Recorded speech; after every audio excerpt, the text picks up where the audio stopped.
सांगलीत 300 कोटी वृक्ष लागवड मोहिमेचा जिल्हास्तरीय शुभारंभ उत्साहात संपन्न। एक व्यक्ती एक वृक्ष संकल्पनेतून सायमोते कॉलनीत नागरिकांचा उत्स्फूर्त सहभाग। जिल्हाधिकारी मैना घोष, जिल्हा परिषद मुख्य कार्यकारी अधिकारी विशाल नरवाडे व आयुक्त संजुता महापात्र यांच्या हस्ते वृक्षारोपण करण्यात आले।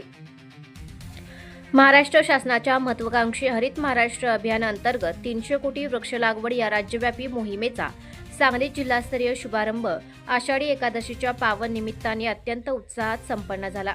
सांगली, मिरज, कुपवाड शहर महानगरपालिका आणि सामाजिक वनीकरण विभाग सांगली यांच्या संयुक्त विद्यमाने कुपवाड येथील सायमोते कॉलनी, जेडी पाटील नगर येथे हा कार्यक्रम आयोजित करण्यात आला होता।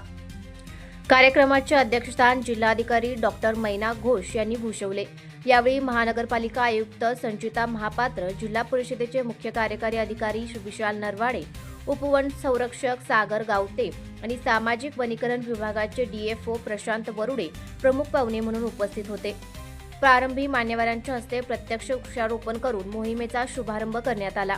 एक व्यक्ती एक वृक्ष या प्रेरणादायी संकल्पनेनुसार जिल्हाधिकारी, आयुक्त, मुख्य कार्यकारी अधिकारी, उपवन संरक्षक यांच्यासह स्थायी समिती सभापती श्री अतुल माने, नगरसेवक श्री विष्णू माने, प्रकाश पाटील, नगरसेविका प्राजक्ता धोत्रे, सागर खोत तसेच सायमोते कॉलनी परिसरातील नागरिक व मनपा कर्मचाऱ्यांनी मोठ्या संख्येने रोपांची लागवड केली।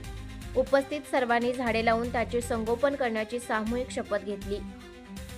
सविस्तर मार्गदर्शन करताना आयुक्त संजुता महापात्र म्हणाल्या की पर्यावरण संरक्षण, जैवविविधता टिकवून ठेवणे आणि हरित वारसा निर्माण करण्यासाठी ही मोहीम अत्यंत महत्त्वाची आहे।